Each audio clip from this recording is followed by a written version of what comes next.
Bismillahirrahmanirrahim. Assalamualaikum warahmatullahi wabarakatuh. Halo adik-adik semuanya, berjumpa kembali dengan Kak Ana di channel Edukasi Tawaf. Hari ini kita akan belajar tentang sejarah munculnya azan. Adik-adik pasti mendengar azan setiap harinya kan? Lalu apa yang dimaksud dengan azan dan bagaimana asal muasalnya? Untuk mengetahui itu, simak video ini sampai selesai ya.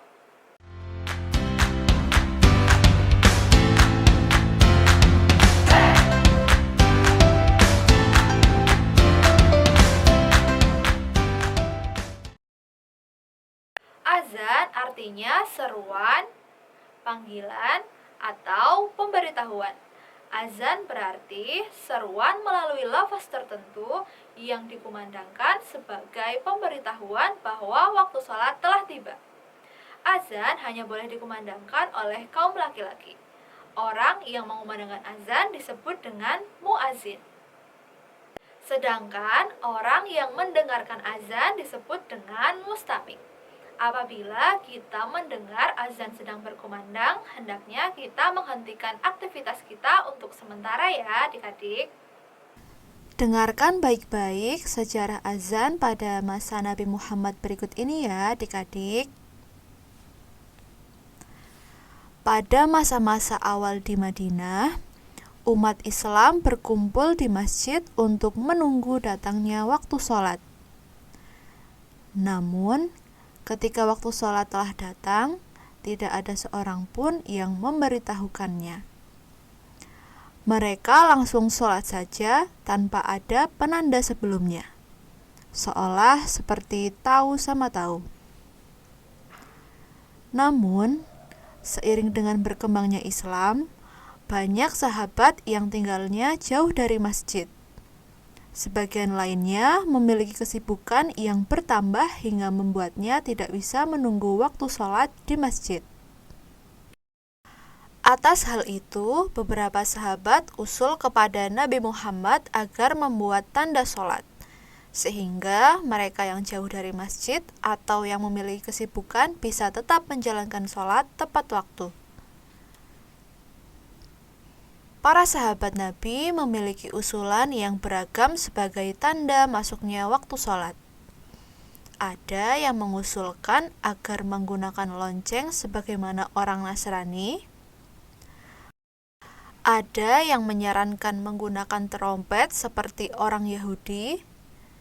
Dan ada juga yang merekomendasikan untuk menyalakan api di tempat tinggi sehingga umat Islam yang rumahnya jauh dari masjid bisa melihatnya.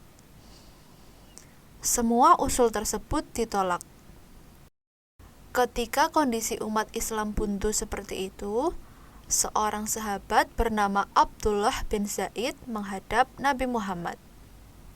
Ia menceritakan bahwa dirinya baru saja bermimpi melihat seruan azan pada malam sebelumnya. Dalam mimpi tersebut, Abdullah bin Zaid didatangi seseorang berjubah hijau yang sedang membawa lonceng. Semula, Abdullah bin Zaid berniat membeli lonceng yang dibawa orang berjubah hijau tersebut untuk memanggil orang-orang untuk sholat.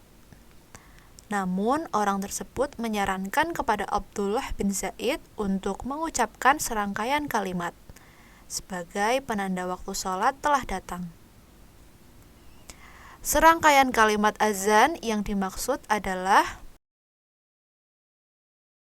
Allahu Akbar, asyhadu an la ilaha illallah, asyhadu anna Muhammadar Rasulullah, hayya 'alas shalah, hayya 'alas shalah, hayya 'alal falah, hayya 'alal falah, Allahu Akbar, dan la ilaha illallah.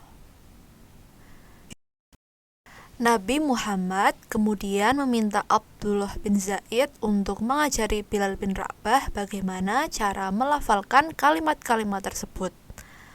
Pada saat Bilal bin Rabah mengumandangkan azan, Umar bin Khattab yang tengah berada di rumahnya mendengar. Ia segera menghadap Nabi Muhammad dan menceritakan bahwa dirinya juga bermimpi tentang hal yang sama dengan Abdullah bin Zaid, yakni azan sebagai tanda masuknya waktu sholat. Dalam satu riwayat, Nabi Muhammad juga disebutkan telah mendapatkan wahyu tentang azan. Oleh karena itu, beliau membenarkan apa yang disampaikan oleh Abdullah bin Zaid tersebut. Sejak saat itu, azan telah resmi sebagai penanda masuknya waktu sholat.